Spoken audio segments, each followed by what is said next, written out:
wabarakatuh. Bismillahirrahmanirrahim. Bismillahil malikil qudusis salam. Bismillahil azizil hakim. Wassalatu wassalam ala sayyidina wa nabiyyina Muhammad wa ala alihi wa sahbihi ajmain. Faina insyaallah ab'asu li kitab Syekh Abdul Qadir Jalani Fathur Rabbani wa nafa'na bihi wa ulumihi bidarain amin ya rabbal alamin. Semoga melewati saluran beliau Syekh Abdul Qadir Jalani kita mendapatkan berkah, rahmat, kasih sayang daripada Allah dan ridho daripada Allah dan Rasulnya, amin ya rabbal alamin. Yang saya hormati, lihormati Dil Habib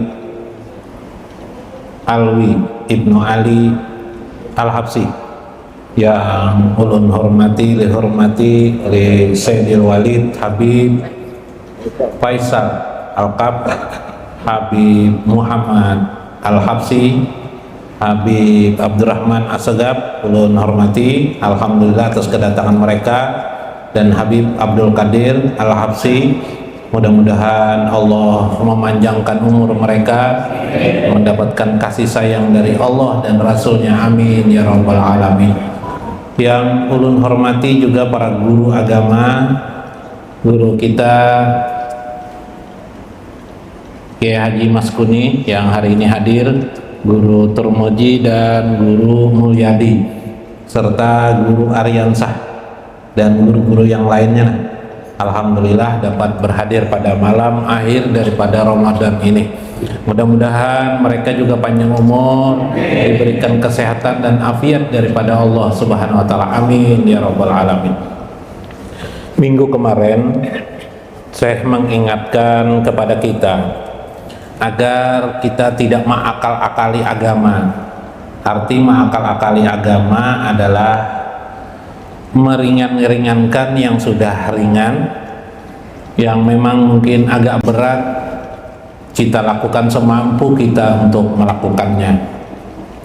Sebegitulah kita menghormati Allah, menghormati syariat Allah Subhanahu wa ta'ala yang ditetapkan Allah melewati Nabi besar Muhammad sallallahu alaihi wasallam untuk kita sekalian sebagai ummatan wasatan, umat yang terpilih, umat di pertengahan yang akan nanti di akhirat kelak dihisab pertama kali daripada umat-umat yang lain. Alhamdulillah, mudah-mudahan kita mendapatkan syafaat dari Rasulullah SAW fi kulli halina, dalam segala urusan dan keadaan kita, amin ya rabbal alamin. Minggu kemarin juga kita diingatkan oleh beliau tentang keadaan orang-orang yang memaksakan diri untuk mengambil harta benda duniawi yang dikejarnya, padahal harta duniawi itu akan lenyap di sisi mereka, berganti seberapa besar harta-harta duniawi itu berganti menjadi amal kebaikan. Itu saja yang dibawanya, tidak ada yang lain. Yang ketiga adalah kita dianjurkan untuk memadukan pemahaman tentang syariat dan hakikat, disatu padukan menjadi satu. Dengan bahasa yang lebih luas lagi, memadukan syariat, tarekat, ma'rifat dan hakikat. Syariat itu aturan-aturan yang johir sudah ada di dalam agama. Hakikat juga sebenarnya ada di dalam agama kita yang dibungkus oleh syariat. Dengan kata lain, hakikat itu adalah isi daripada syariat itu. Seperti kita mengerjakan sholat 5 waktu, di situ ada hakikat. Hakikatnya adalah tawajuh kita kepada Allah. Tawajuh maksudnya adalah tujuan jiwa dan hati kita kepada Allah Subhanahu wa ta'ala. Guru, alhamdulillah, guru, alhamdulillah. Tapadol guru, dahan sehat afiat.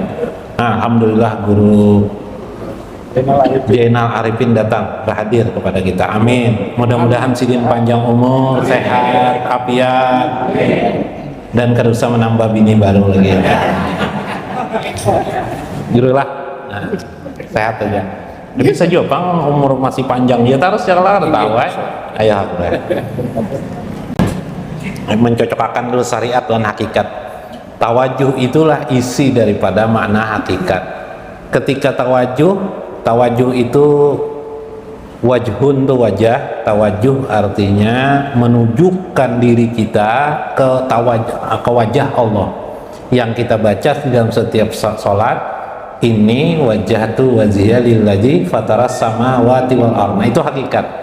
Sesungguhnya, nah ini wajahku diriku, wajhiya lilladzi, aku hadapkan fataras samawati wal ardh, kepada yang menciptakan langit dan bumi. Oh, ini adalah ucapan terakhir dari makna ucapan seorang hamba kepada Tuhannya yang diwakili, disponsori oleh Nabiullah Ibrahim alaihissalam, yang agama Islam, kata Nabi, agama Islam ini adalah menyempurnakan daripada atau tidak lain daripada agama Nabi Ibrahim alaihi salam. Amin ya rabbal alamin. Ketika tawajuh itulah kita bicara tentang sosok tasawuf, sosok apa yang dibicarakan oleh Syekh Abdul Qadir Jalani. Tawajuh kita kepada Allah itulah, di situ ada istilah musyahadah. Musyahadah artinya penyaksian kita kepada Allah. Syahadah itu bukan hanya kita ucapkan asyhadu an la ilaha illallah, tetapi lebih jauh daripada itu, benar-benar kita menyaksikannya biwasitah, dengan cara wasilah atau wasitoh daripada yang diajarkan oleh Syekh Abdul Qadir Jalani. Di antara perkara-perkara itu, di antara perkara tawajuh ini, kenyataan dalam hidup kita selama ini, tawajuh ini sering tidak terperhatikan, atau kajian yang bersifat haqa'iq ini, haqa'iq itu adalah hakikat-hakikat, jamak daripada hakikat, adalah maksudnya tidak terperhatikan oleh kita kebanyakan. Nah, karena itu perlu kita perhatikan. Misalnya, qad kasura may yusalli wa yasumu wa yuhajju wa yaf'alu af'alal khairi lil khalqi la lil khaliq, ujar Syekh. Kebanyakan kita ada di antaranya kita mengerjakan sholat, wa yasumu, kita berpuasa, sudah kan kita laksanakan, mungkin wal hajj, kita melaksanakan haji, wa yaf'alu af'alal khair, kita berbuat kebajikan-kebajikan. Apa aja kebajikan itu? Menolong orang, senyum kepada orang, kemudian berbuat baik, menolong orang, memberi orang, bersedekah kita, mengeluarkan zakat kita, hari-hari kita berzikir, bahkan mungkin berzikir, membaca salawat. Kebanyakan manusia tujuannya, nah hakikat nih hakikat ini, bicara hakikat berarti tujuannya, kata sini lil khalqi, kebanyakan tujuannya pada makhluk, wala lil khaliq, bukan kepada Tuhan. Nah, bujurlah kita buktikan, yalah, bersedekah kita tiba-tiba di pikiran kita timbul, kalau bersedekah nih akan memperbanyak rezeki. Nah, ya kalau berarti tujuannya adalah makhluk, harusnya liridho illah, mencari ridho Allah. Soal nanti Allah melipat gandakan rezeki atau tidak, itu urusan Allah, bukan urusan kita. Menolong orang, yang ditolong janda aja terus. Kenapa jadi janda yang ditolong, Bib? Aneh lah, Bib. Nang yang tidak janda tidak ditolong, berarti tujuannya lil khalqi, kepada makhluk, bukan kepada Allah. Kalau kepada Allah bagaimana? Semua orang ditolongnya, yang lah subhan. Ketika menerima jabatan, dia berkata, ini adalah amanah Allah. Nah, aku nih daripada mengemban amanah Allah. Oke. Ketika dia menjadi pejabat, timbullah kepentingan pribadinya. Iyalah, timbullah. Kalaupun untuk rakyat, nanti tujuannya supaya dipuji oleh rakyat, bukan mencari ridho Allah. Ini berarti hakikatnya gugur, hakikatnya tidak ada, dalamnya tidak ada, isinya tidak ada. Maka di dalam Al-Quran banyak sekali kata-kata fa'aina matuwallu fasamma wazula. Seharusnya kamu dimanapun kamu menghadap, dimanapun kamu berada, di posisi apapun kamu berada, tidak lain illa wajhullah, kecuali demi untuk ridho Allah subhanahu wa ta'ala.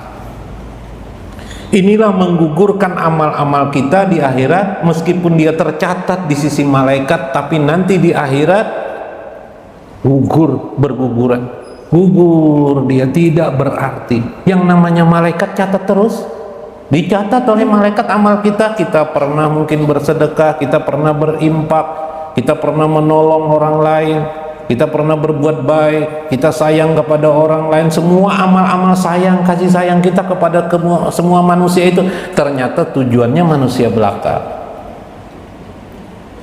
Harapan kita juga kadang-kadang harapan minta tolong oleh makhluk, ditolong oleh makhluk, ya enggak? Kita punya bos di perusahaan, harapan kita bos kita sayang kepada kita, ya enggak? Tanpa sadar kita berperilaku di perusahaan itu supaya disayang oleh bos, bukan supaya disayang oleh Allah. Harusnya bagaimana? Harusnya kita supaya disayang oleh Allah, cari keredaan Allah. Maka senangnya bos pimpinan kita menjadikan kita bagaimana? Tujuannya adalah kepada Allah. Jadi kita tujuan kepada Allah, otomatis sebenarnya disayang oleh pimpinan kita. Demikian juga apakah di pemerintahan, di tidak pemerintahan, pekerjaan di bawah rumahan, silahkan juga selalu ridho. Ini maksud saya. Karena itu minggu kemarin kata saya, sekarang ini zaman munafik, zaman ria. Ya lah, ria itu apa? Hanya untuk tujuan makhluk, wala lil khaliq, bukan kepada Allah Subhanahu wa taala. Padahal Allah itu sudah kita pahami di sifat 20, maha mendengar, sami'un alimun. Tuhan itu maha mendengar lagi maha mengetahui, melihat. Nah, ini dari itu. Padallah alaika kasir Habibur Rahman. Untung sekali kita ini tidak melihat apa yang ada di batin manusia. Andaikan kita melihat sebagaimana orang-orang yang dipilih Allah melihatnya sebagaimana Nabi, tentu mungkin akan sakit hati melihat batin-batin manusia yang hatinya, tawajuhnya bukan kepada Allah tetapi kepada manusia. Berpuasa tujuannya untuk sehat, ya kan?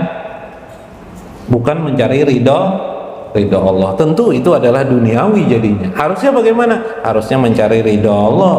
Sehat itu terserah Allah, tetapi pasti Allah memberikan kesehatan kepada kita. Nah, ini maksud saya.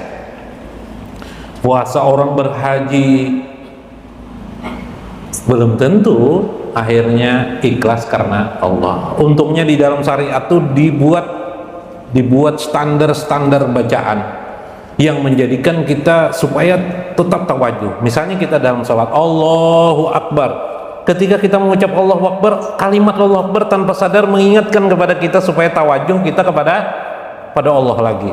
Lalu kita membaca surah Fatihah kita baca, ingat lagi kita kepada Allah supaya tawajuh kita kepada Allah.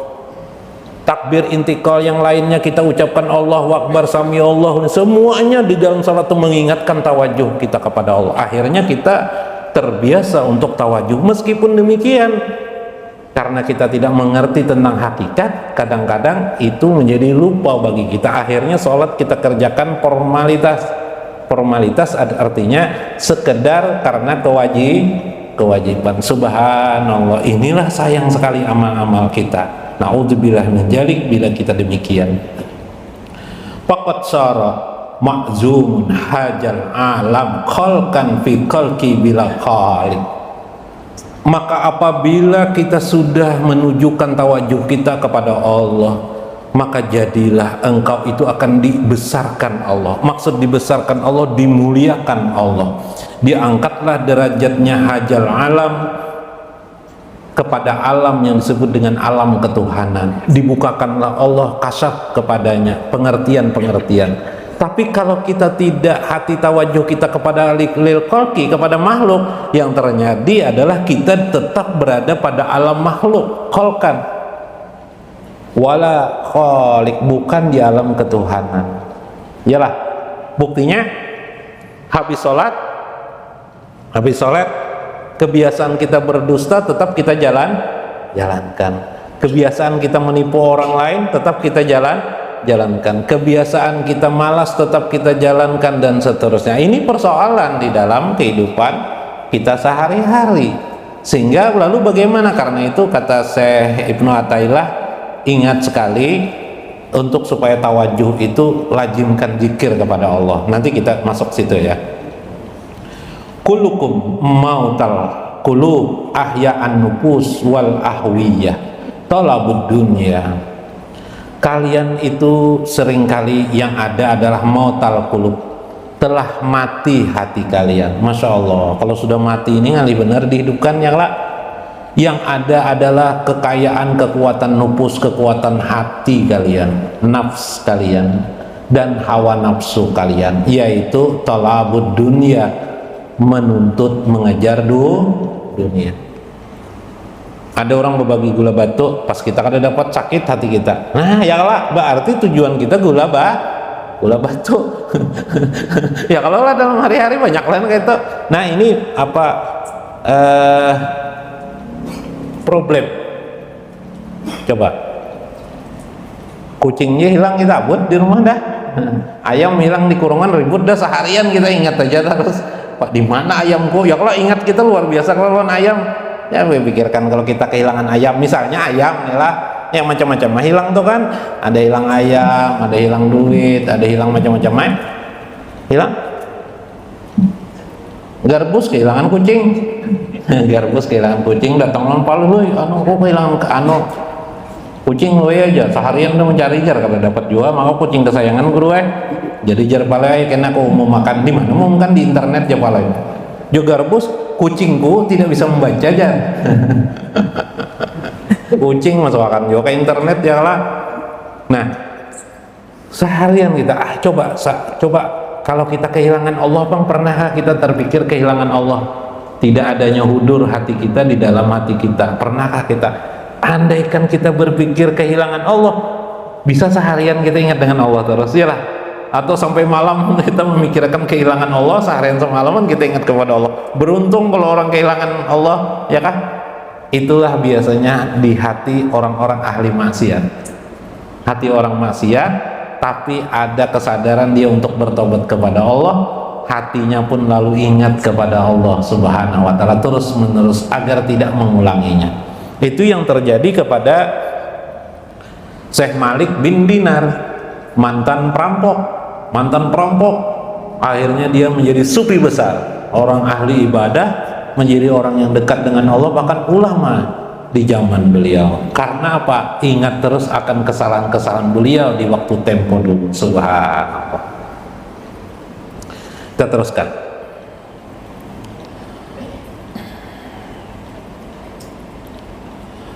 Hayatul qalbi bil kuruzi minal qalbi wal qiyam ma'al haqqi aja wajalla min haisul makna. Karena itu kehidupan hati itu ialah kita perlu menuju hidup hati, menghidupkan hati kita, yaitu hidup dengan penuh penggunaan makna hati. Bil kuruzi minal qalbi, yang utama hidup daripada penggunaan hati itu ialah bagaimana kita keluar dari makhluk ini, keluar daripada tujuan-tujuan kita pada makhluk. Jadi bisa, kalau kita mampu mengeluarkan diri kita dari apa? Dari makhluk, keinginan-keinginan pada makhluk, harapan-harapan pada makhluk, berarti kita membersihkan hati kita.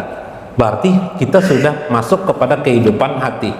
Yang di kitab Sirul Asrar kemarin adalah disebut dengan makom ruwani, yaklah al-qalbu. Makom kolbu itu, makom ruwani itu berarti adalah, atau makom ruh ruwani itu ialah hidup sudah mampu meninggalkan makhluk. Dalam kitab An-Nawadir ya, Nawadir, nah diceritakan anak Asyam ibnu Yusuf ata ila majlis Hatimul Asim. Jadi Asyam ibnu Yusuf Asyam ibnu Yusuf ini seorang ulama di zaman itu, datang ke tempat majlis Hatim al-Asyam. atau hatim aja kita sebutlah, datang ke majelis hatim. Hatim ini seorang ulama aja waktu itu punya majelis juga, punya majelis besar. Fa'aradal itirat alaihi faqala lahu ya Abdurrahman kaifa tusalli. Bertanyalah si Asyam ibnu Yusuf ini kepada Hatim ibnu Asim atau Hatim Asim. Bertanyalah, ya Aba Abdurrahman, wahai ayahnya Abdurrahman. Orang Arab tuh biasanya begitu menyebut nama ibnunya lah, nama orang tuanya lah. Ya Aba Abdurrahman, wahai ayahnya Abdurrahman. Nah itu bahasa halus mereka. Kaifa tusalli, bagaimana engkau sholat? Jadi Syekh Hatim ini ditanya oleh Syekh siapa? Syekh Yusuf atau Syekh Ibnu Yusuf ya. Syekh Asyam Ibnu Yusuf ditanya. Maka berpalinglah wajah Hatim wajhahu ilal Asyam. Dia berpaling kepada Asyam, berkata, ija waktu sholat kumtu patawaddo, apabila aku datang untuk mengerjakan sholat, kumtu patawaddo, aku pun berwudu. Betul, wudu'an zohiran wa wudu'an batinan, tetapi aku berwuduku adalah wudu johir dan wudu batin. Oh, jar sehatim nih, jar sehatim. Kita biasanya tahu wudu tuh wudu apa? Wudu johir aja, yang membasuh mencuci muka tuh. Sekali Syekh Yusuf bertanya, olehnya jawaban Sidin, aku wudu johir dan wudu batin. Nah, kayak apa wudu batin? Kalau wudu johir tahu aja lah. Nah, kayak apa gerang? Kaipal wudul batin? Ya Hatim, bagaimana yang dimaksud wudu batin? Pakola amma wudu zohir, wudu johir dulu seperti biasa. Paksalul a'dha'i bil ma, aku membasuh tubuhku dengan air, dimulai dengan muka, tangan, ya kelak bisa aja semuanya kelala sudah. Nah bisa sudah. Wa amma wudul batin, nah paksaluhu bisa berarti asya. Pada wudu batin aku membasuh 7 bagian yang kubasuh. 7 bagian yang kubasuh. Kita satu aja kan sudah syukur. Dengan cara apa? Bitaubati wan nadamah.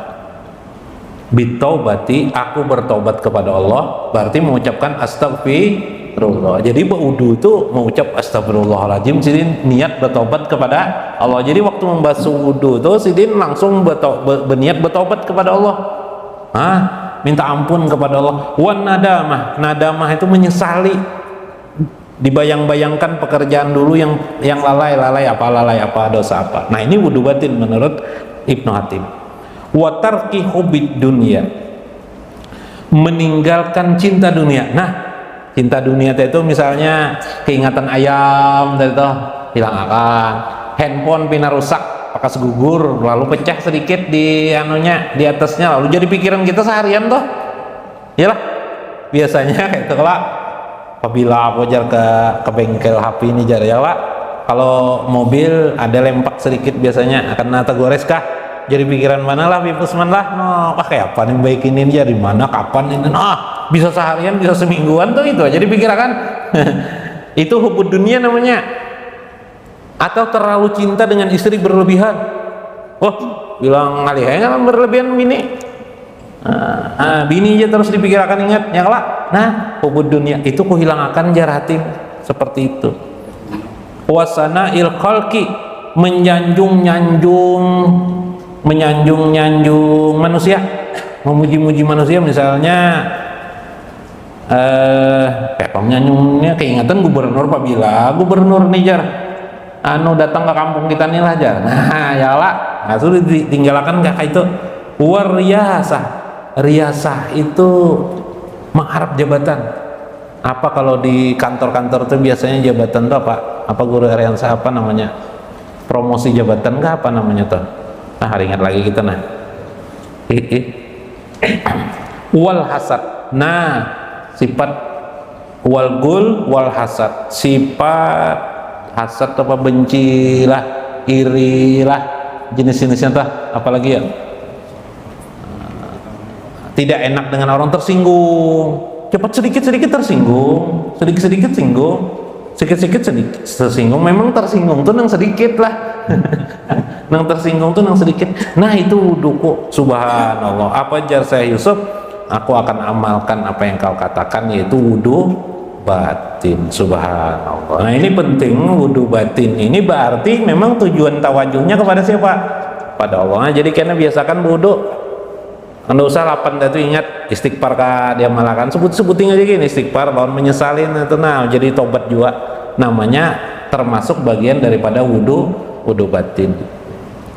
Wapi kita bisa Imam Al-Ghazali Ihya Ulumuddin babu taharah au piha asraru taharah, nanti periksa kitab Ihya Ulumuddin asraru taharah, rahasia taharah. Di situ Imam Ghazali mirip dengan Syekh Hatim tadi itu berkata seperti itu. Karena ilmu para ulama ini kan pakai sanadnya, pakai sanad. Sanad tuh apa yang dikatakan oleh Imam Ghazali itu kan di bawahnya hidup nih. Di atasnya kayak itu juga sama sampai ke sahabat tuh, sampai ke Nabi. Nah, itu anunya amalan orang. Nah, kenapa jadi wudu kita tuh kurang bagus masih? Karena wudu mereka ada wudu batin. Subhanallah. Sedikit lagi lah.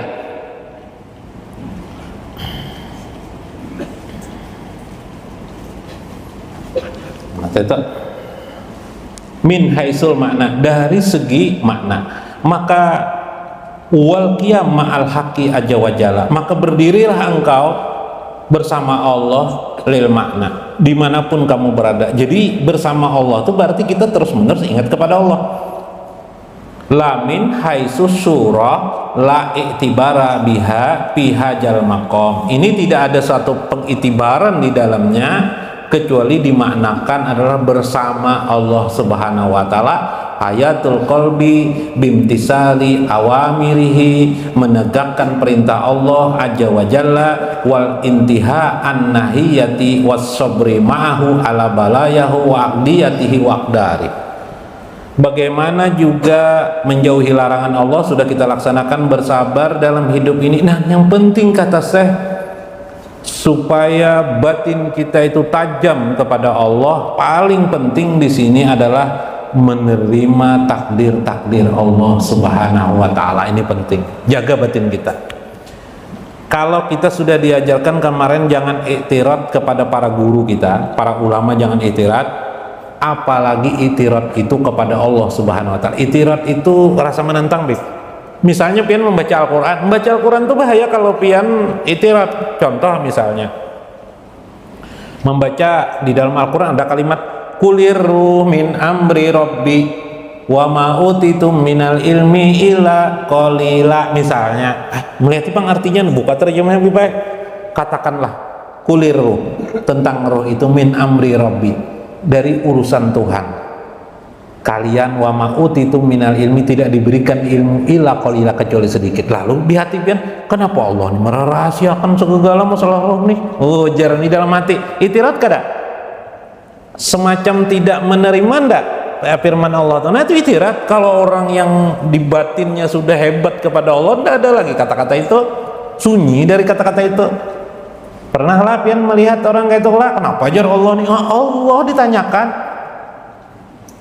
aqimus sholah liduluki syamsi ila ghasaqil lail, tegakkanlah sholat lah pada waktu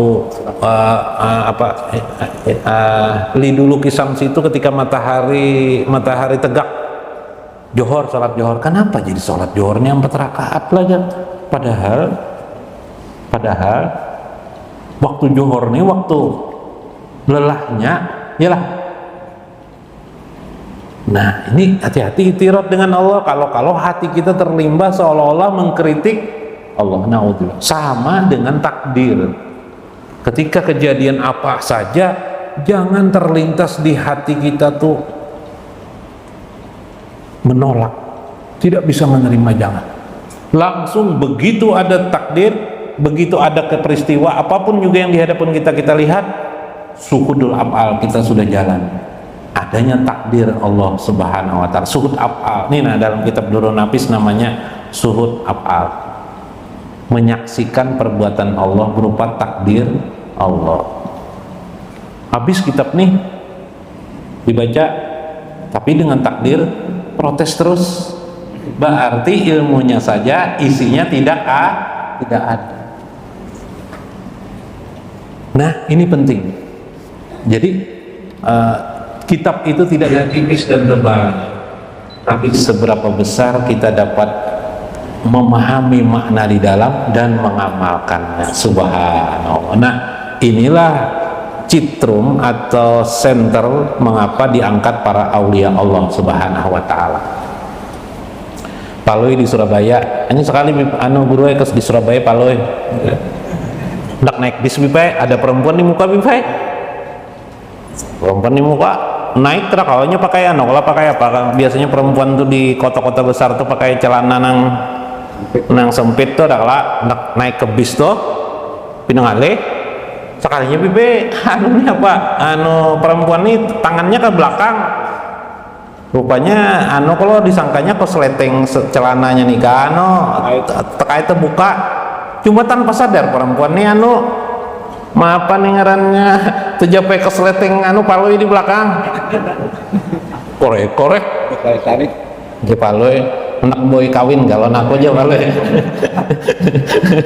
Paloi ini perempuan ini kadang mengertinya bahasa Banjar ya Pak, orang sana kan mau nanda kawin jempaloi cepat aja kita jangan di sini mau bang di tengah orang banyak nih jempaloi pina yakin mana paloi. Perempuan tadi tidak mengerti, muyak palu ini tidak mengerti juga. Bis kan anak berangkat didorong paloi pantatnya tuh ke atas, wah terkejut ya perempuan ini bis ke atas, paloi ke atas juga kepak aja paloi. Jadi jualan kawin jangan di sini kita aja kan singgah aja di mana karena kita cari pengolok tampar binian ya lagi sini paloi. Apa kata perempuan? Kenapa aku tadi didorong-dorong sampai menyentuh pantatku? Dasar tidak tahu nih jar. Sambil bahasa Jawa guru pakai bahasa Jawa pada mengerti palu ini. Pakai bahasa Jawa apakah bahasanya mengerti juga palu ya jualah. Resleting aku ikam lepas itu kenapa aja palu. Nah kayak Pak salah paham nggak? Salah paham. Apa kisah itu tadi? Kita jangan sampai salah paham dengan Allah Subhanahu wa ta'ala dalam hidup ini. Itu aja yang penting. Bagaimana kita tidak salah paham, berani-berani mengkritik apa yang ada di alam. Makanya sampai-sampai bagi orang sufi melihat muka orang tidak baik di hadapan kita, jangan sampai kita kritik. Yalah, misalnya mukanya kayak apa, lucu atau kayak apa mukanya, ada lah kayak itu. Jangan kita kritik. Lihat kita, ini ciptaan Allah, bukan ciptaan manusia lain, bukan ciptaan abah mamanya lain. Begitu maksudnya. Nah, inilah bagaimana kita sejatinya suhud af'al Allah itu berarti kita bisa menerima takdir Allah. Inilah yang disebut dengan maqam musyahadah. Maqam yang tertinggi dalam tasawuf ialah kemampuan musyahadahnya kepada Allah Subhanahu. Dia mampu menyaksikan Allah sekalipun yang dihadapannya adalah makhluk. Segala yang johir ini hanyalah cermin. Yang perlu dibalik daripada itu adalah kita berhadapan langsung, mukhatab kita langsung kepada Allah Subhanahu wa ta'ala. Mudah-mudahan dapat dimengerti. Wallahul muwaffiq ila aqwamit thoriq. Wassalamualaikum warahmatullahi wabarakatuh.